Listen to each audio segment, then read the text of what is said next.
UKLC is presented by Barclays and Curry's PC World.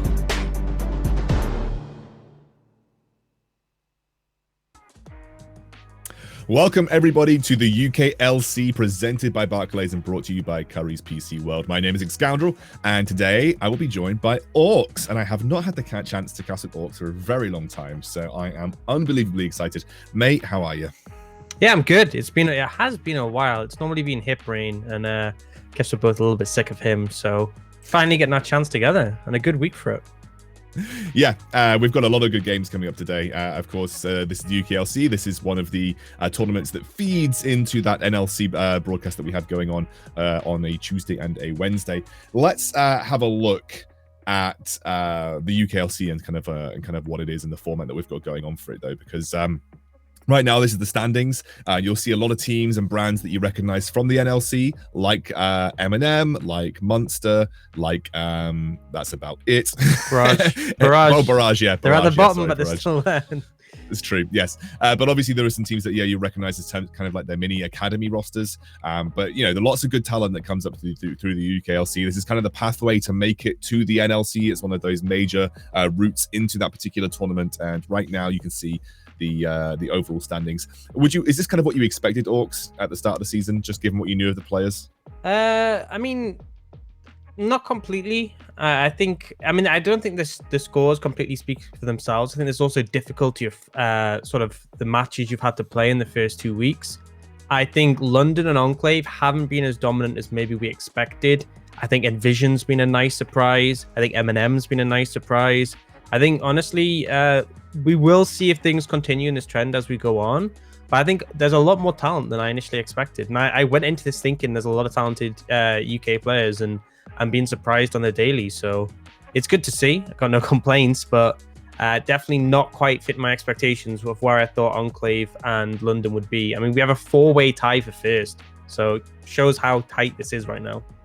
Yeah, but we're still very early on in the season. Of course, we've got lots of games to go. These teams have got a lot more matches to line up into. Let's have a talk about that first game coming up, though. It's going to be, we can have a look at the schedule in its entirety. Actually, that would be a good way to sort of start things off. And we'll talk about the games we've got coming our way. Barrage versus London will be the first game. Enclave versus Envision. M&M versus Demise. And we're kicking things off at the end with Munster Rugby versus Bulldog. So those are our 4 matches tonight. And Dan, I'm going to kind of turn our focus to that first one, the Barrage Academy versus London Esports game. Obviously, Barrage in a bit of a rough spot right now. London are one of the stronger teams, are one of the teams that are seen as being one of the strongest in the league. Is there any hope here for Barrage? Have they got any chance of getting a win? There is always hope, and I think it's shown that London aren't infallible. They dropped a game in the qualifiers to UKLC. They dropped a game in week 1 against Envision. They are not unbeatable, but it's a hard ask when Barrage are 0-4. They've been struggling so far, and I think it's definitely going to be a sort of David versus Goliath situation. I think for the most part, London's been dominant. I think that their top and jungle, their one loss was really from them being challenged, and then the enemy team had better scaling components.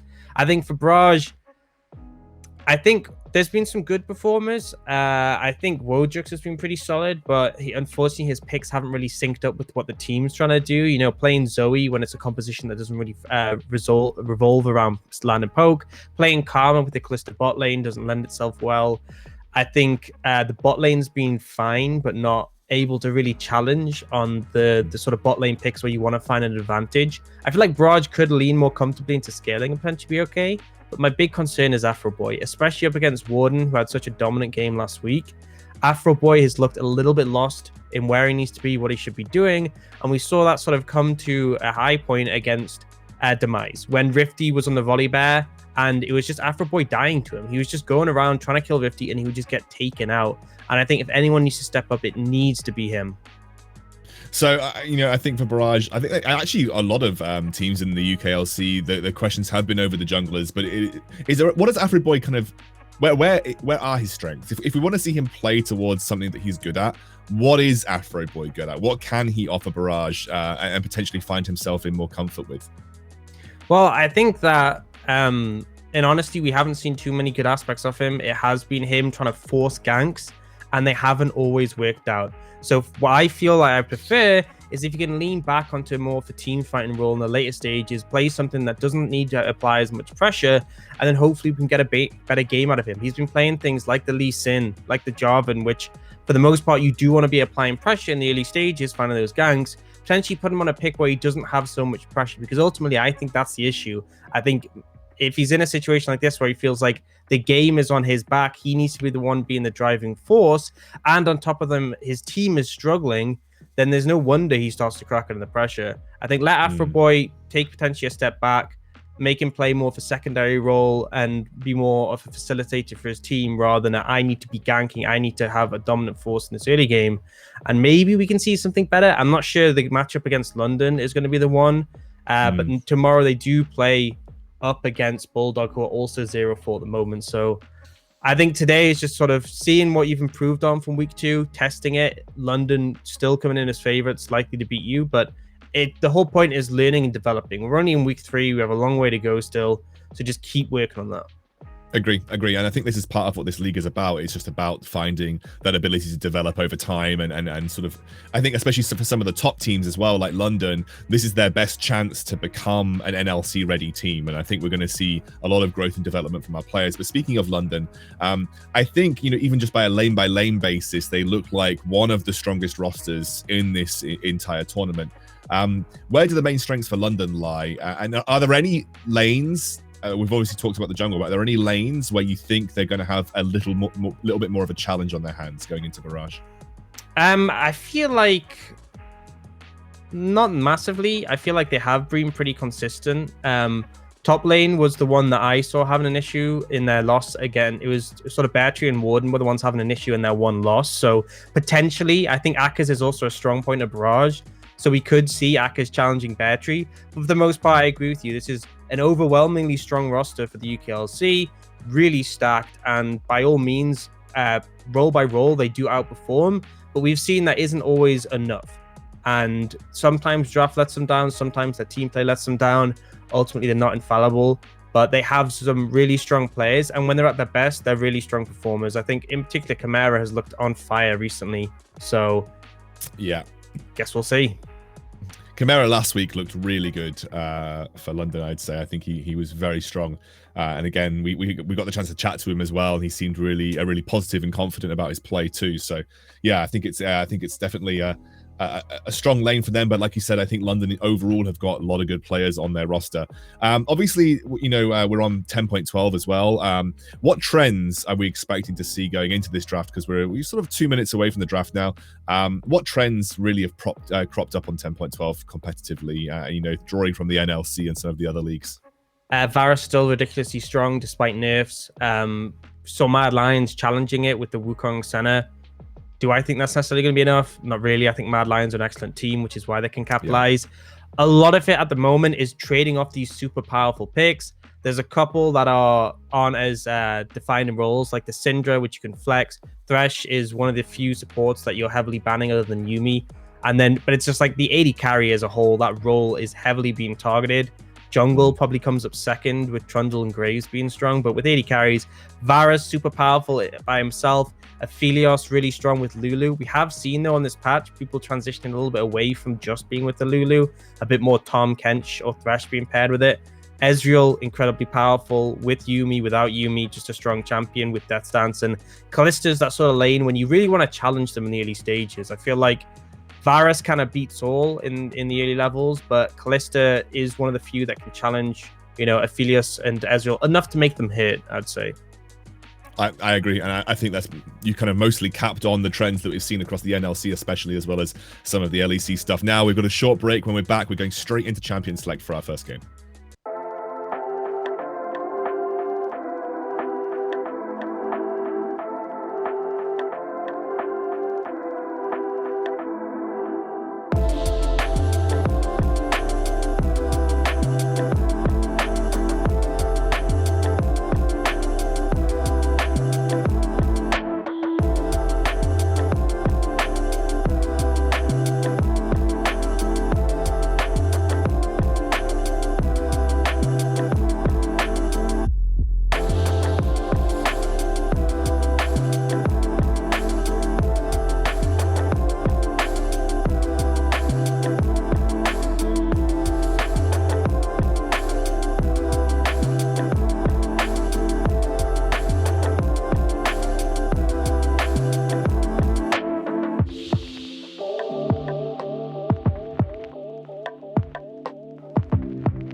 Welcome back to the UKLC. We have our first match coming up. It's going to be Barrage versus London. Of course, Barrage with a big task on their hands to potentially get a win in this game. We're going to be heading into Champion Select pretty soon. Now, we did kind of run down briefly what we thought of this particular matchup. And you know, Dan, you were saying it does feel like, or even not even feel like, probably strictly is very, very one-sided in favor of London here.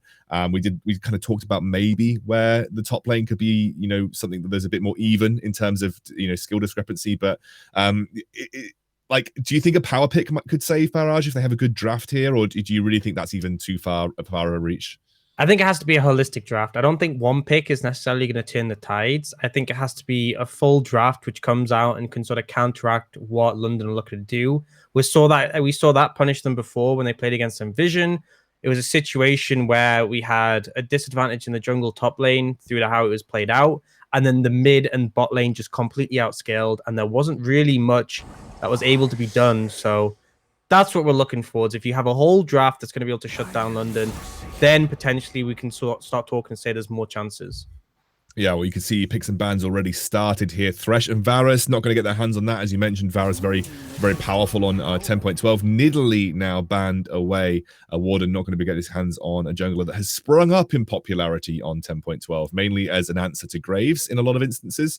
Let's see where the bans go. Anything that you expect to be taken off the board? Obviously, Kalista pretty strong. Syndra still up, I suppose. Yeah, Syndra, typically one you see from London on the red side as a ban. Would potentially leave that Ezreal open. Aphelios still an option, so they're possible first picks. Graves also something that Warden can lean towards. Now, we saw the Nidalee banned away because he had such a good game on it last week in particular, and that really could challenge Afro Boy. But seeing Syndra on the blue side as a ban, not something we typically see.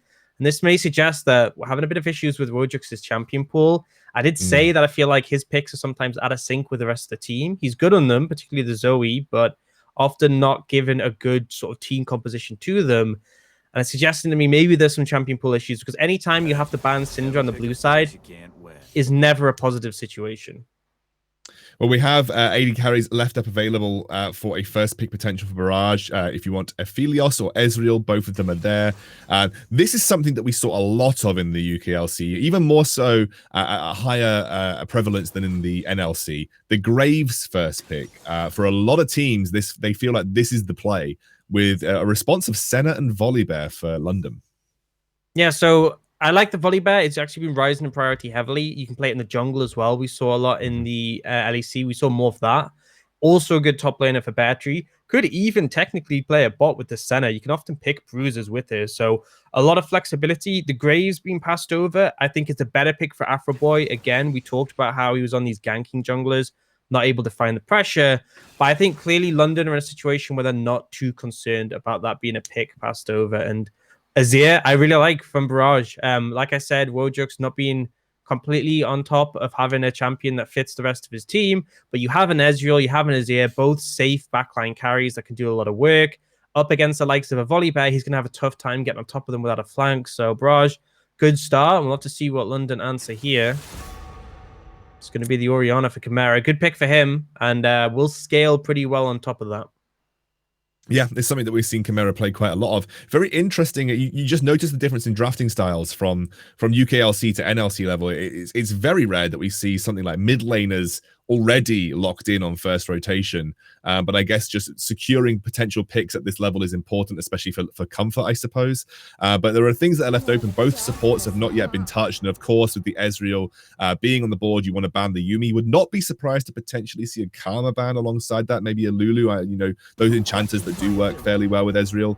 And it's going to be a Wukong ban, I guess, to prevent the potential rise of the Senna Wukong lane, as well as just Wukong being a pretty solid top lane pick in general right now.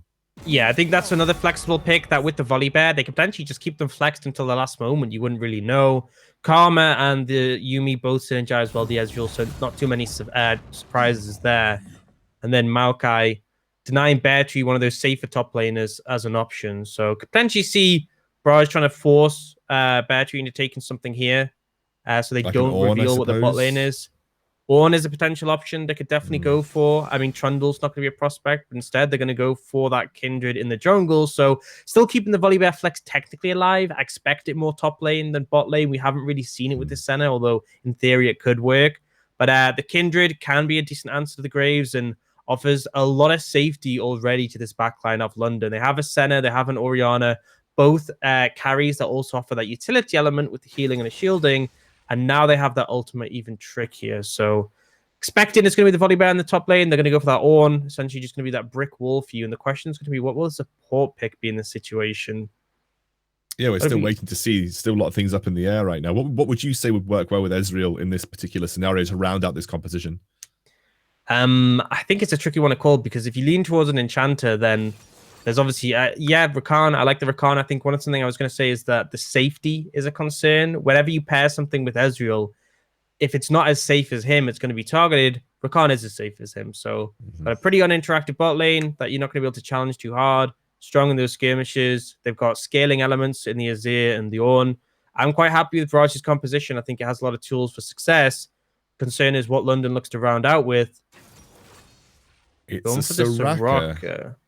Does that mean we're not going to see fasting Senna here, or we're actually going to see gold funneled onto the Soraka? I feel like we'll probably see gold funneled on the Soraka. I don't think it'd make too much sense otherwise, although I guess we'll have to see. I think it came in on this patch where they changed the rate in which Senna gets souls. I think they did 1% to 8%. Yeah, so you get significantly more souls as like an 80 carry Senna. So we could see this being an 80 carry Senna. I think the Soraka makes sense though, because essentially in this situation, you're playing into Ezreal Rakan, they're not going to be able to pressure you too heavily. London have just got a bot lane that heavily outscales in that regard. And it actually makes things a little bit difficult for Barrage, because initially I was looking at the composition, I'm going like, they don't need to pressure too much in the early game. They're going to have decent tools for the Graves to play around. But now the pressure is on a bit more, because you never really want to play up against a Soraka and a Senna going into the later stages. I think they need to be looking to shut down this Kindred, because if Kindred gets a good early game, gets the stacks, we're probably going to start to have problems for Barrage. Yeah, I mean, I think both teams look like they have scaling options available to them, but it does feel like the longer this goes, the better it's going to be for London overall, especially in those team fight scenarios. It just feels like the team fight for London is going to be a little bit easier to pull off, I suppose, is the way I look at it.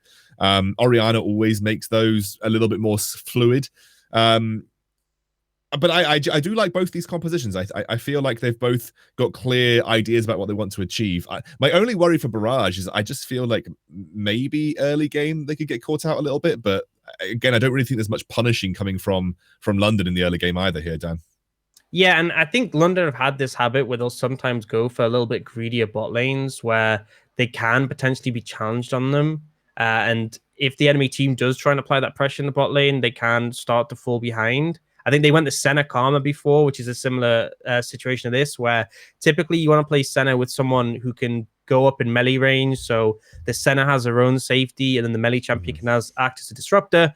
Karma and Soraka don't do that. It offers a ton of scaling, a ton of harass, but there is some vulnerability. But I think it's better here than the one they did it previously. When they did it previously, it was against Demise. Demise had Misfortune, Nautilus, both really threatening picks. But here, I don't really expect KDO and Alpaca to do something. And I think so far they've shown that they don't really challenge enemy bot lanes. We saw them even on the Calista Thresh, not putting too much pressure down on the enemy team. Well, we are into game here for our first game of the day between Barrage and London. Fully expecting this to be London favored. But if Barrage can do the potentially impossible, definitely against the grain, they'll find their first win in the UKLC. Afro Boy, there's been big question marks over him, and now he's on a jungler where if you do badly, you become about as useful as a walking ward. So this is definitely going to be a test for Afro Boy, I feel here, Orcs. When you pick Graves, either you just hyper farm it out and hope your lanes don't int it, or you do genuinely have to have some kind of impact. I feel like a big thing with Graves is your ability to invade and challenge the enemy jungler. So a massive aspect is his safety when invading. You have your dash, you have your smoke screen, your dueling capability, and again, your safety is tied into that phase rush rune they're often going. So I want to see Afro Boy challenging this Kindred. If you let Kindred farm up and look to get the scuttle crabs, look to invade on your camps, you are just going to lose this game. If you challenge him, if you look to pressure him, invade him, find him out, then honestly, I could see this going pretty well for Barrage. They have some solid spikes they can look to hit once Ezreal's at a decent spot. And then from then on, they can look to maintain momentum. But I feel like if this does just go later, or if Warden has a really good early game, they may end up struggling quite a bit. Yeah, I mean, talk to me a little bit about the Kindred into Graves, because this was picked up specifically by Warden to deal with, or even, I guess, answer the Graves coming out from Afroboy here. Now, typically you did mention that we see Graves maybe forgo early early ganking pressure, and he looks for opportunities to steal away camps as much as possible. We usually see Graves generate ridiculous level leads because of just stealing away those camps and just being able to clear them much more quickly. How does he match up into Kindred? What is the theory behind Kindred being picked up into Graves? So I think for me, Graves has better early tools, but the Kindred can obviously spike a lot harder if you manage to get those stacks built up. And it really comes down to your laners ultimately. I think Graves can be facilitated to invade on his own, but isn't going to get as much benefit. Kindred does need the support of a team, but he's going to get more value. So I think for me, Graves is a little bit safer in what he's going to achieve. But Kindred, if he does hit those marks, he is going to be able to be a much more relevant threat later on. And on top of that, the ultimate is just so impactful in these team fights. Absolutely. I think especially when you've got the burst damage you get coming out from the Ezreal, and obviously the potential to shuffle people with Wojux on this Azir, could see some good Kindred ultimates. Something that we didn't mention about the Senna Soraka lane, by the way, is the double heal potential. They've got a lot of sustain built into that lane. You give Soraka a little bit of gold and sort of give her the early income. That lane can be very obnoxious in terms of getting the poke down with the Ezreal, only to have it sort of, I guess, bounced back very easily by the sustain that Raisins and Golden God will have. And I mean, the important thing as well is that there's no real way for an Ezreal Rakan to challenge them. You need to have ultimately level 6 available on the Rakan, and then have pressure from the rest of the team come in if you're going to capitalize. I feel like pre-6, I don't see Golden God and Raisins dying. I think there's just too much safety, too much sustain. Unless they massively mess up, it's a free pass to just scale up in this lane. And then talk to me about where Soraka comes into team fights, because I remember a few metas ago where Soraka was popular, where Soraka was being seen a lot more. She was just the front to back constant sustain champ that was really difficult to deal with. And obviously you needed specific picks to be able to put pressure on her in the backline. Where does that come from for Barrage here? Do they need to just get a really big Rakan ultimate as Bear Tree goes in on Akkas? Is it about comboing the CC? Is it finding flanks with the Ornn here? I think it's about getting ahead in terms of gold and then forcing them to move into the fog of war. Ultimately, the one who's going to have the wards... Oh, we've seen a little bit of contest here. Yeah, Warden did have smite, but Afroboy will take that away. Afroboy's going to continue. The flash comes out. Over goes Afroboy looking for the kill. First blood there. He had the support of Wojux as well, and it was just a little bit too greedy for the mark. Warden didn't get the smite. Really good to see from Afroboy. He finds the Kindred. He goes towards the mark, and this is one of the issues with the Kindred. Very telegraphed, so he knows where he's going to end up. He goes there. He challenges him. In the earlier levels, Graves will win that 1v1, especially if you catch him off guard. And he ends up taking him down. So really good start. It's what we want to see from Afroboy, and a bit of a redemption already. Question is, can he continue that? Well, this is what we wanted to see. As you said, Afroboy, there was questions raised. He needed to have that early impact. He's now heading towards the top lane, where I really feel like Bear Tree, I think he's just been seen. He has just been seen. He knows he's just been seen as well. He's going to come and help clear and push that waves in. The minion just suddenly moved, which is a little bit unlucky. I'm trying to just crush the wave here, and actually Bear Tree has actually held it in this situation. Now the minions are pretty low on HP, so it won't hold in terms of freeze. It will bounce back, but he'll actually use there. So forcing that one, and I think it's important because using a heal early before the ignite comes down, obviously you get a lot more benefit from it without the grievous wounds. But definitely won't complain. Then Warden. He goes down, but he's instantly going to answer and steal away those Raptors. You can see Afroboy moving towards it, but he's actually going to be a little bit late. Those Raptors already gone. So Warden picking up a stack there. Exactly. It's important, just to be able to not get put behind by those early pickups. Warden able to bounce back, and getting marks from Kindred is incredibly important, as we know. And so to be able to get marks that early on, that's going to be nice for him, despite that early loss to Afroboy in the jungle. I think 4 is a really significant one. That's where you get the extra range increase. Anything after that is a luxury. But I feel like until Kindred gets those 4 stacks, you're just not really offering the power that you expect to see from that champion. So aiming towards that one. For now, though, Barrage Academy He's going to take this opportunity to challenge. Oh, Aka's looking for Warden. Oh, he's going in, gets the knock up here. Another kill onto Warden. That Kindred pick just not hugely working out right now. Akas is going to back out over towards the base of London.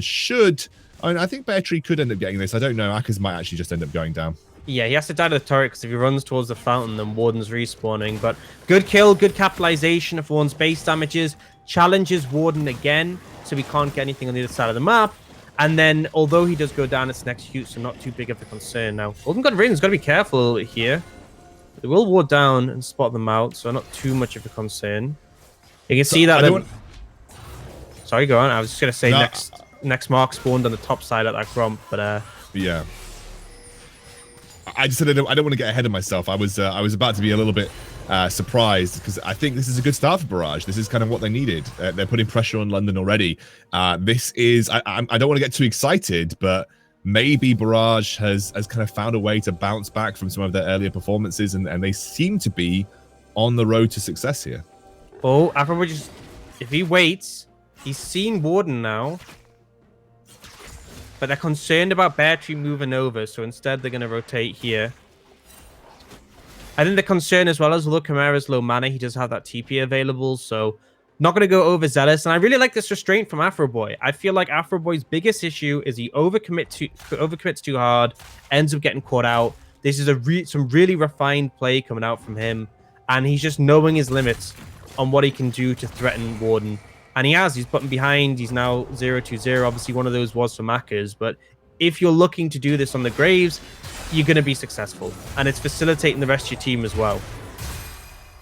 What I would say, though, is despite that, Barrage are still slightly ahead in gold. And there isn't a massive experience difference, or I wouldn't imagine there's a huge gold difference either between Afroboy and Warden. And plus, look at the bottom lane from London. They are just absolutely aggro as all anything onto Barrage's bot lane as well. And like you said, it's so difficult without the all-in potential to actually threaten the London bot lane here.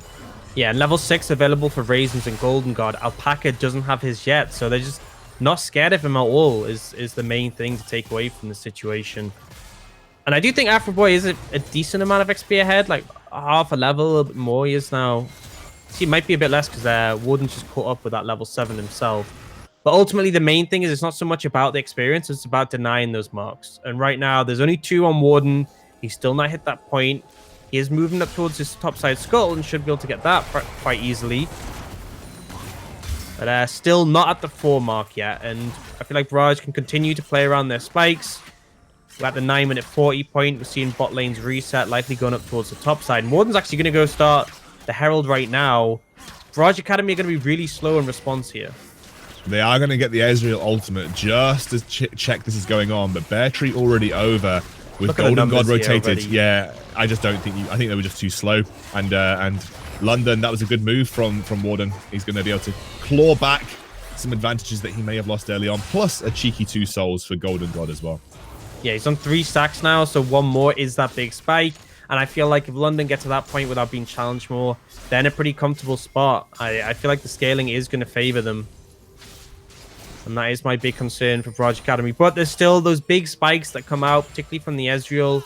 The Azir as well has a really powerful 2-item spike you can go for.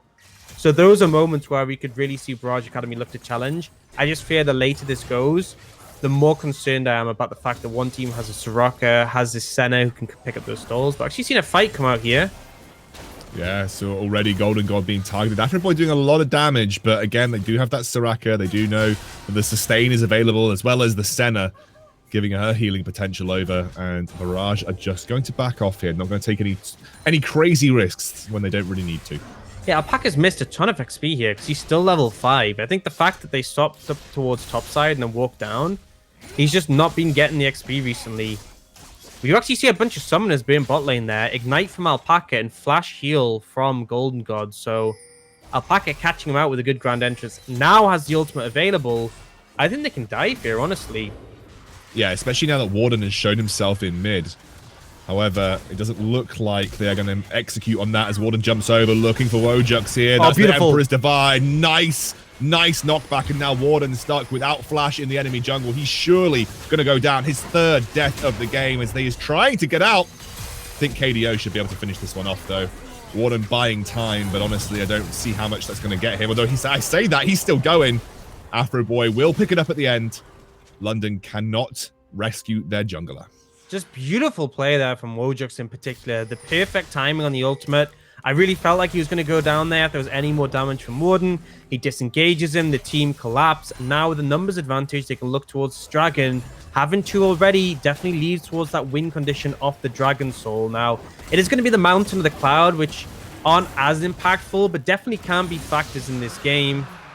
It's going to be the Mountain. So that shield, useful, especially with how tanky Ezreal is now when he goes the Death Dance build, but typically the Mountain doesn't scale as well as some of the other dragons in the later stages. Even so, just good. Again, they're punishing Warden. Afro Boy's been a big driving force in this, and it's just denying this Kindred from hitting the point where he has those 4 marks and keeping the Graves relevant now 2-0. Absolutely. And they've built up a small gold lead as well as it is. Is it enough, though? That's the question. Is this gold lead enough for them to get away with it? Actually, Warden there walks straight past Akers, will be able to jump out with the mark. That was a nice little pickup there.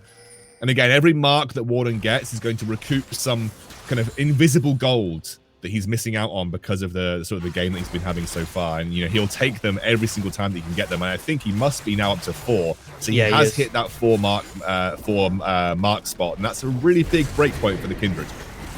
Absolutely is. And now they're looking to pressure this tower on the top lane. They shouldn't be able to get it. There was a response coming in from Barrage Academy, and the Ornn did a pretty good job of clearing out the waves. So, again, I mean, irrespective of what happens in the rest of this game, Barrage Academy are looking a lot better. So I have to completely give the praises. They're 1,000 gold up. They got 2 dragons. They've kept the Kindred on a sort of slower ramp up. So it's positive. Like I said, this game is definitely London favored on paper. If Barrage Academy continue with this sort of pace, though, it's a good showing. Got a question for you, Orcs, because some viewers may notice some level discrepancies opening up here. KDO has been given a lot of solo experience and gold in the bottom side of the map, whereas Alpaca has been roaming significantly, I guess, alongside Afro Boy here. We'll talk about it in maybe a minute, as Bear Tree don't think he'll end up going down. But yeah, talk to me about this. I guess it's because the kill pressure from the London bot lane is non-existent, so they are happy to just feed soloing experience and gold over to the Ezreal. Yeah, so there was some downsides to this in the sense that it delayed Alpaca's level 6, which I think is important. So that potentially I wasn't too happy about, but having a level 9 Ezreal is great. It's not just a low kill pressure from London, but also Ezreal is a very safe carry you can leave on their own. And I think a big factor is that with Senna bot lanes, it's similar to Yuumi in terms of, right, the support doesn't often leave the AD carry. With Yuumi, it's because you're attached. And with Senna, it's because you need to collect the souls. So Soraka needs to farm, you need the souls. So in most situations, you're both going to want to be in lane. Whereas with KDO and Alpaca, Alpaca's hit level 6, he just doesn't really care anymore. He'll come down, pick up his stacks, and he'll just leave and roam and help out the rest of the team, which I think is the right call from Barrage. And it is one of the downsides to champions like Senna, like Yuumi, that are tied more to their AD carries. It's been a pretty even game so far, but we can take a look at the gold graph just to get an indication of where we are in terms of overall gold. And you can see it's slowly been moving over towards Barrage, but obviously whilst the graph might look significant, we're really only looking at about a 1.2 or 1.3k gold lead. Yeah, it's not massive. It's not significant enough to say the game is drastically in Barrage Academy's favor. What I am looking towards is those item power spikes when they come through. KDO, when he gets the Triforce, when he gets the Manamune fully stacked, that is where we can really start to see Barrage Academy put on the pressure. Ornn items coming through is also a factor, and the Azir, when he starts to pick up like the Nash's Tooth, which he's just got now, and a couple of other components. Again, big spikes. So I think from now on, for this sort of mid-game period, I'm really looking towards Barrage Academy to be taking the game by the horns and just driving forwards, because if they let the game go later, that's when it can start to get a little bit concerning. If this gold lead stays at the same level, but even now, the pressure in these towers, and it has grown up to about 2,400 just off that first one. It looks like they're going to trade potentially a bot lane tier 2 for a second Rift Herald here, but London do need to make really, really good use of this second Rift Herald. The first was great, got a couple of plates. I mean, it's usually the minimum that you want from it, but this one feels like it's going to need to be more impactful. They did trade a lot of, I guess, structure presence from the bottom side of the map here, Dan. Yeah, no, but I think it's a great call by Barrage Academy. They expect the Herald lean to come from London. They go, fine, we'll just push Bob. We'll take 2 towers. London still haven't got 1 with their Herald. So, massive trade up for Barrage Academy. Even if they take a tower, it's still going to be Barrage Academy favored. And the fact they got 2, they are looking towards mid, but the wave's been cleared out. So, I doubt they'd even be able to take the tower down. And Barrage Academy have quickly come in to respond. We could see them... Oh, Engage coming in now.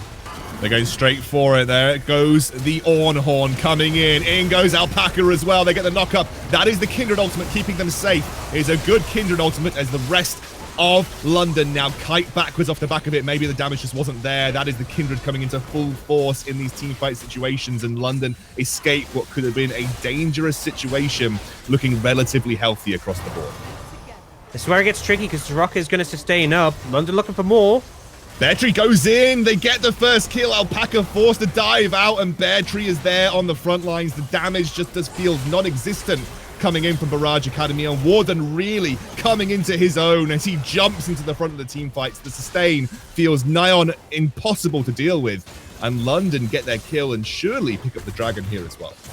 Situations like that will heavily favor London. When the initial engage doesn't go off successfully, London win the longer fights. They have the sustain, they have the healing from the Soraka and the Senna, so the longer the encounter goes, the better it is for them. Barrage Academy are going to try and trade damage on a mid tower, but ultimately aren't going to be able to get much more. And I think the critical thing for me there was KDO's positioning in terms of he just wasn't even there at the start of the fight.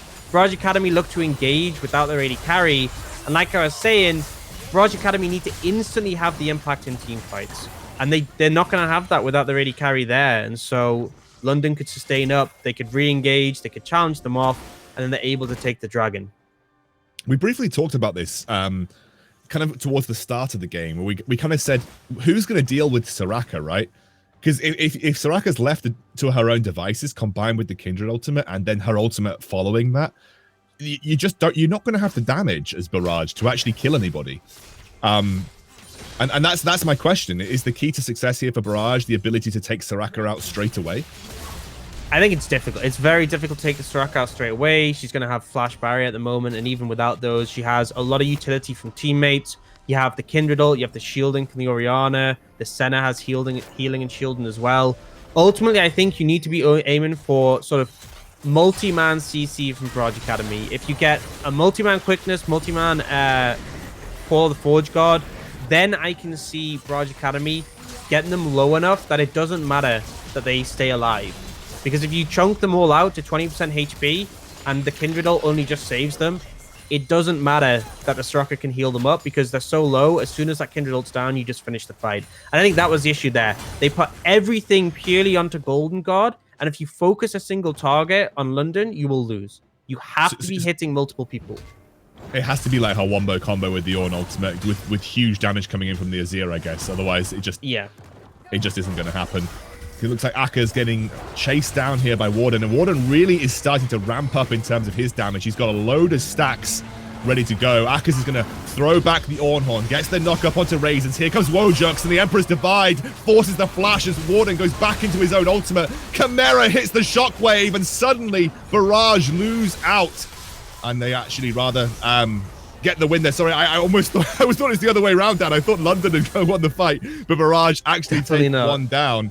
Actually, I thought the Chimera ultimate was going to be more impactful, but unfortunately was not. Yeah, I mean, the damage just wasn't there, and this is another situation where people aren't synced up and together. London go for that fight without the numbers they need to facilitate it when there was a response, and Barrage Academy have a good answer. Now with their jungler, they're looking to take this. Yeah, there's no shockwave from Chimera. He's trying to do as much damage as physically possible. Here comes Beartree. He's tanky. He dives in. He's huge as well, but they kite backwards once more. Afro Boy tries to smite to keep himself alive, but the shutdown will come through. And London do manage to stop the Baron. They trade one kill back and are now going to push down the mid lane. Yeah, just not the best decision from Barrage Academy. You won that fight, you got the kill, but you didn't win it by enough to justify starting the Baron. The fact that the smite is down doesn't matter. Ultimately, they're still going to be able to contest it, and the damage they can put down is huge. And on top of that, Bear Tree on the volley bear, absolutely massive. And his ult in an AoE situation like that does so much damage. That's the thing you really have to be worried about. He hits sort of 4 or 5 people with that, and the damage on his ultimate is absolutely nuts. At rank 2, so when you pass level 11, the base damage is 500. It has a 250% bonus AD ratio, and so you saw that he lands on everyone, and even with resistances, he's doing about 300, 400 damage to all 4 members that he hit that with. So never a fight you're going to win. Barrage make a good play to respond to Warden and then throw it straight back to them. Yeah, actually, I want to talk a little bit more about Warden, because even though he's 1 and 4, he's up on levels compared to Afro Boy. I believe he has 6 or 7 stacks in his back pocket right now. So he's managed to sort of build a healthy stack lead as well. What happened? Because it felt like Afro Boy had control of the situation, but maybe he just let go a little bit too early in this game. Maybe his focus was elsewhere, but despite Warden being 1 and 4, he still feels very, very strong. I think you delay it. Oh, seen another engage come in. Yeah, they're looking for it. It doesn't actually... Yeah, it's a nice silence as well. There, Akers dives in, though, still gets the knock-up, and now Raisin's being targeted. The Kindred ultimate will keep him alive, and Ezreal tried to time it out, but couldn't quite find the killing blow onto Raisins. Beartrue will back off, and Golden God taken very low. KDO doing huge work on the front line. The rest of London being forced back as... Pow! Afro Boy finds a kill. That's going to be a shockwave into the ultimate from Senna, but that'll be enough for Barrage to be warded back. Teleport coming in. Dragon on the menu. London will go try to respond, but they will have a man disadvantage to work with. Technically 2 with Sorok in the base. Now, she's just healed up now, but she's not anywhere near to facilitate. They're going to try and contest, but no real chance. Just goes in. He's looking for another engagement. Nice knock-up, and suddenly Barrage pick up another kill. Afro Boy finally on the front end, and the team now working over towards the Baron, potentially. Yeah, and you have a good Baron, you have an Azir, which is always nice. A lot of sustained damage, particularly from the Graves. Looking for Raisins, though.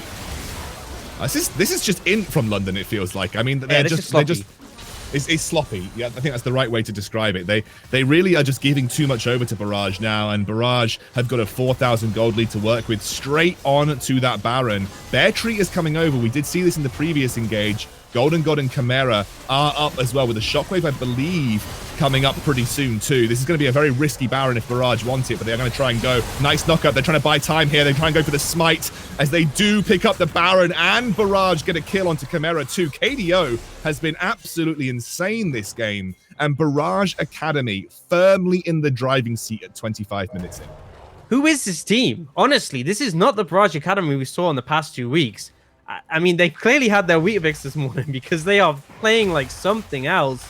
And it's every single member. Every single member is looking to play together as a unit and facilitate the win conditions. So just a completely different performance. And they're really in the driving seat. They're at those spikes we're talking about. Wojuk's nearly on his 2.5 items with the Lost Chapter. And then he's nearly got that Leandries.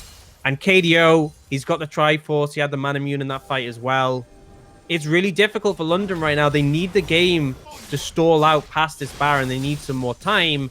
But the Mountain Dragon for the Soul is up in 3 minutes. The Baron pressure is being pushed down. And I'm getting concerned for London. This could well be a loss if it continues this way.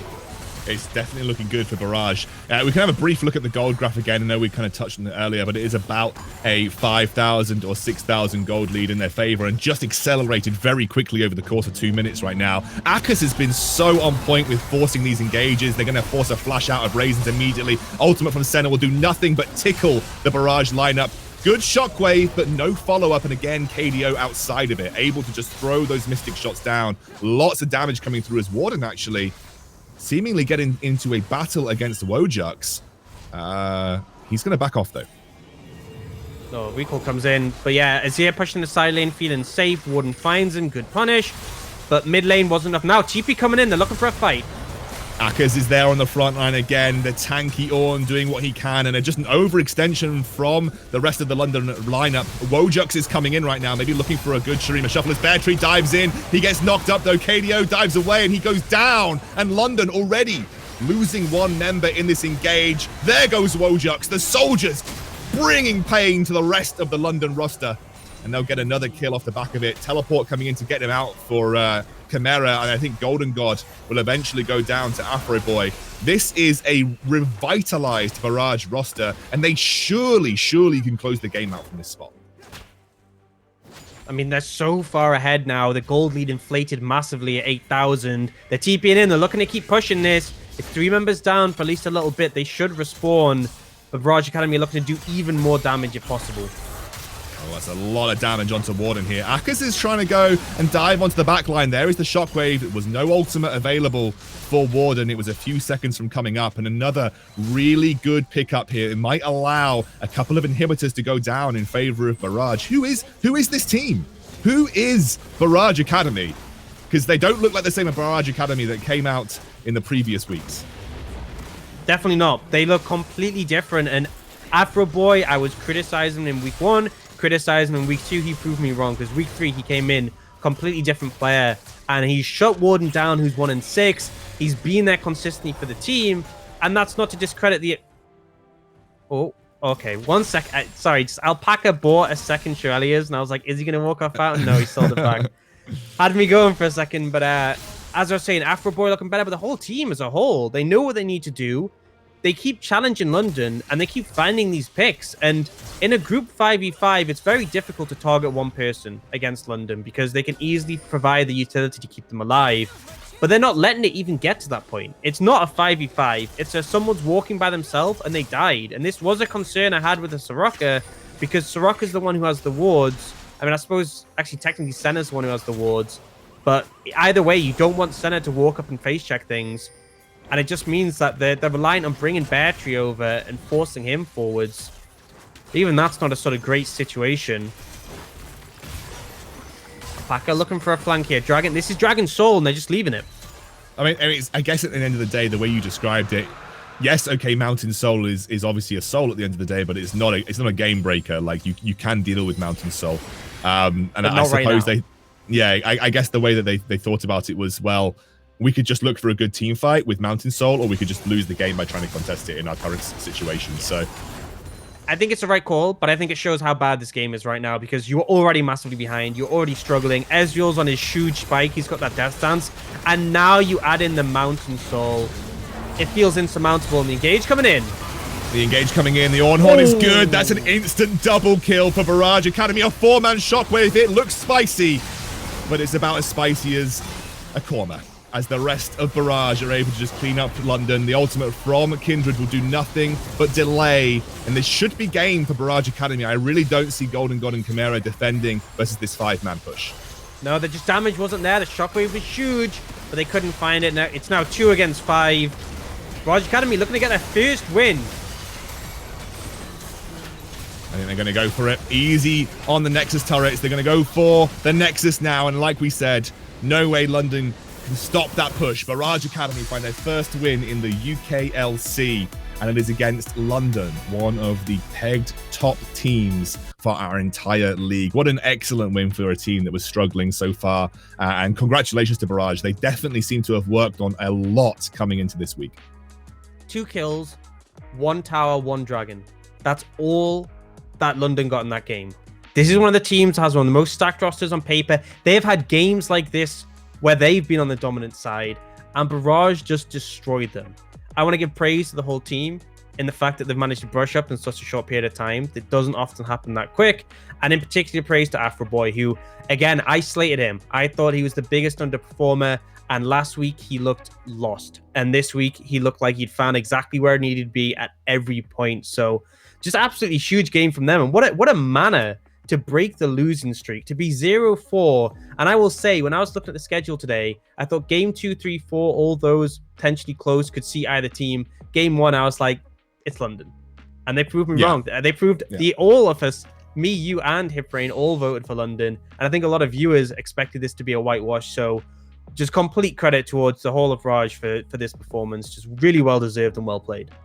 I guess what is the takeaway here? What was the single defining factor that really put this game in Barrage's favor? Was it mistakes from London, or was it just really, because it really felt to me like they just took any opportunity to force the engage with Ornn, and that made it uncomfortable for London to deal with?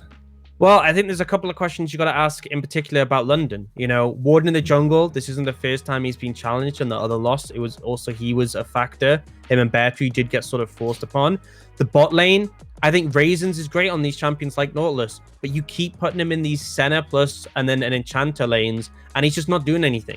The Soraka really wasn't impactful. Yes, it scales well, but how many games have we seen from London where they just dominate from the minute one? They didn't give themselves a comp to do that. And I think ultimately, I like the draft from Barrage. They were all individually playing well, but critically as a team, they knew what they needed to do. Warden was consistently challenged. There were great roams from Alpaca coming out to facilitate the jungler. And every time he tried to invade for those camps, usually there was someone waiting to challenge him. So I just think there's a lot that Barrage did right. And it's the fact that it's not like they just fixed one thing, you know. It's not like last week I was saying, oh, this is an awful draft. This week they have a good draft. Boom, they win. It was like they've improved in several areas in a short period of time. So that's why it's so shocking to me. It's not like, yes, it was obviously a bit of a weak performance coming out from London, but I don't think they expected this much from Barrage. This just seems like a whole completely different team. Well, they needed a win. They got one. They got one versus one of potentially the strongest teams in our entire competition. After a break, I believe we'll be talking to one of the players. I'll get confirmation, but we'll see you very soon.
Nobody beats Barrage 5 times in a row, and they do finally get their win on the board here. I stole that from Akers, by the way. Go and check out Akers' Twitter. Dan retweeted him, so you can go and see it. But that was a good win for Barrage, and actually a really positive performance from them in general. We actually have KDO ready to chat to us, and we can have a chat to him. KDO, first of all, mate, insane performance from you. You had a really, really good Ezreal game there, and obviously fantastic for you guys to get your first win on the board. Dan was talking a lot about you seeming like a completely new team coming into this week. Did you work on a lot coming out of the last week of the UKLC? Because it certainly looks like it. You know, it's really frustrating because I feel like we've had this ability to play like this the whole time, but we've just failed to transition it into like official games. You know. It could be because we have a few rookies on our team, but overall we're really happy that we finally like showed what we have in us. Yeah, and I think in such a way, beating London, I think a lot of people had this expectation that London was one of the top teams. Do you think that you beating them here kind of dismantles that, or do you think you're going to be challenging those top teams yourselves in the coming weeks? I don't want to get too ahead of ourselves, right? Because it's just one win. But I feel like we're not far off the top teams in terms of just general play. So I wouldn't say there's a team in particular that we're completely afraid of, but each team we have to take the exact same because, like I said, I don't think there's any really weak team right now. No, it definitely, especially after this, it doesn't feel that way. I mean, you guys showed us a whole new Barrage that we just hadn't really seen. Just in terms of play style, what do you think suits Barrage in terms of where are your strengths as a team? Because it's something that we always like to discuss with players, like where you see yourselves in terms of strength. What do you think Barrage's strength is as a team? So I think we play quite well when we just have a composition that we know how to use, if you know what I mean. A lot of our losses, we had a losing jungle matchup, and it made Afro look quite bad. So I think a lot of people underestimated Afro. But as you can see, this game, when he actually had a good matchup with lanes around him that can complement it, he actually isn't a bad player. So when we just have a clear win condition and what we want to do to win the game, I feel like that's what suits us best. Yeah. I mean, I think me and Dan both said that questions were asked of Afro, obviously, and obviously jungle matchups do play into it, but he's certainly gone way up in my expectations after that particular performance. Had a really good early game as well, putting pressure on Warden. I guess the last thing I've got about that particular game is when did you decide that, where did you identify your win conditions to come from? Were you aware that if this went longer and longer that it might be more difficult for you, or were you pretty comfortable that your composition just outmatched them in the way that you were intending on playing it? I mean, I think Afro got quite a lead early, if I remember correctly. I think he got an early kill on the Kindred. And I was just chilling bots, and I realized guys, I've actually got a 30 CS lead right now. We're actually in a really good position. And we had a Zia Israel, right? So I don't think them outscaling us is really a thing in that game. And we just had a nice comp. We had a lot of engage with Ornn, Rakan. So the second we blew a flash, we'll just do repeat engages as soon as our ult cooldowns are back. And we just basically closed the game out through tempo, I guess. Do you feel like London were a little bit greedy with some of their bot lane picks? Because this isn't the first time they've gone Senna plus an Enchanter. They did Senna Karma in their other loss, and now Senna Soraka. Do you think it's just them being a bit cocky almost, playing these quite passive scaling lanes? I feel yes, in a sense, because there is a lot of eggs in the Warden basket, I'd say. You're relying on him to get ahead, and I wouldn't say Kindred's a heavily favored jungle matchup into the Graves, so it's not a clear-cut win condition. And at the same time, we were really scared of the Senna Wukong, and they just didn't pick Wukong, so we're okay, we'll just ban Wukong then, and yeah. Well, do you know what, KDO? Congratulations, because it must feel really good to get your first win on the board, especially, and hopefully this gives you confidence going into your future matchups in the UKLC. Thanks for joining us on the interview. It's been fantastic to have you, and great to hear from you as well. And I'm sure we'll get to chat to you sometime soon as well. Cheers. All right, Dan, it's great to hear from KDO. I think he had a really solid performance that game. We kind of called out that some of his Ezreal moments in those team fights were huge for the way that Barrage were able to win. What do you kind of make of him and in terms of his assessment of Afro Boy and weak jungle matchups? Do you think that was maybe the case? Do you still think Afro's got a bit of a way to go? Yeah, I mean, I think it's fair. I think I was saying that I feel like he wasn't set up in the right way. He was often having to be the driving force in the games, and again, bad matchups. I think it's often difficult to judge a player when obviously there's a short number of games and also situations don't arise to set them up. So I think the fact that he said himself that he felt like the impression of Afro Boy wasn't good and they finally given the opportunity to prove himself, it's good to see, because I mean that's definitely a fair statement. And I think he definitely proved that he is a capable jungler today. And I think on top of that, the point he was making about how they could play like this, but they weren't able to transition it to the competitive games is often an issue with teams, especially teams with rookies, where in the scrims, when the pressure's off, they can really perform. And I think that's a big reason why this team is able to sort of fix all their problems seemingly over a week. And in reality, it's just they're playing more like they should have been playing in the first place. So really positive stuff to see. Just shaking off those stage nerves to get out of the scrim, or sort of get out of stage mode and get back into that scrim mode mentality where you can just play the way that you want to play. Now, after the break, guys, we're going into our second game. It's going to be Enclave versus Envision. We'll see you soon.